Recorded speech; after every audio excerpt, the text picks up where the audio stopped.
எனக்குள்ளேயே தங்கி என்னோட எனக்குள்ளேயே வாசம் பண்ணி 24 hours எனக்குள்ளேயே கிடக்குது பாவம்.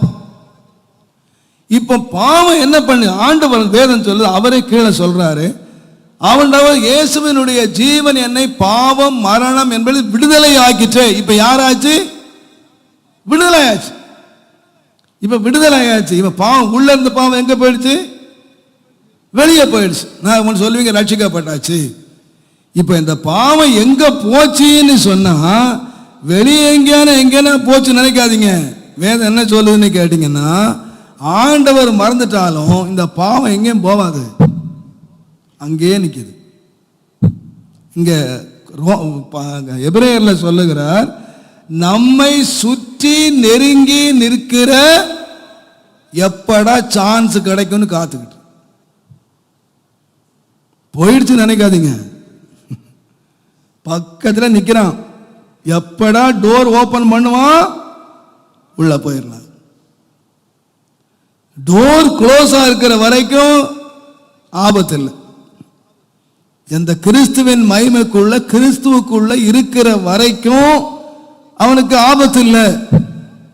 அப்போ அந்த பாவம் எங்க நிக்குதுன்னு சொன்னா அவனை சுற்றி தான் நிக்குது, அவனை நெருங்கி நிக்குது, பக்கத்தில் நின்றுகிட்டு இருக்கு. எப்ப கதவு திறக்கும்? என்னை விட்டுட்டியா? அதான் ஏன் சொன்ன, ஒருவன் இடத்துல இருந்து பிசாசு ஒரு பிசாசு போச்சுன்னா அது போய் நிறைய வனாந்தரெல்லாம் சுத்தி பார்த்துதான் வந்து பார்த்து எங்கேயுமே இளைப்பாற இடம் இல்லையா. சரி, நம்ம விட்டுட்டு போன அண்ணாச்சி எப்படி இருக்காரு அப்படின்னு அண்ணாச்சி விசிட் பண்ண வந்துச்சு. விசிட் பண்ண வந்தா அண்ணாச்சி வந்து வெறுமையா வச்சிருக்காரு, ஜோக்க அழகா ஜோடிச்சு அங்க எல்லாம் நல்லா பெருக்கி, அப்பா இவ்வளவு நாள் இருந்தாப்பா எல்லாம் போயிடுச்சப்பான்னு சுத்தமா வச்சிருக்காரு. அது பார்த்துச்சு, அடடா பாவி, நம்மள ஒரு ஆளா இருக்கும் போதா துரத்திட்டான், வேற போய் அவன் கூட்டாளி 7 பேர் சேர்த்து வந்துச்சான். அதனால்தான் பாருங்க சொல்லுவார் ஒருத்தர், ரட்சிக்கப்படாமலே இருந்துட்டா புண்ணியம்டா.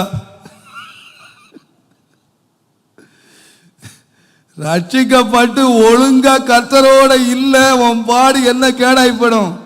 ஒன்று போய் 7 வந்து 8 சேர்த்து நாசமா போயிடுவேன்.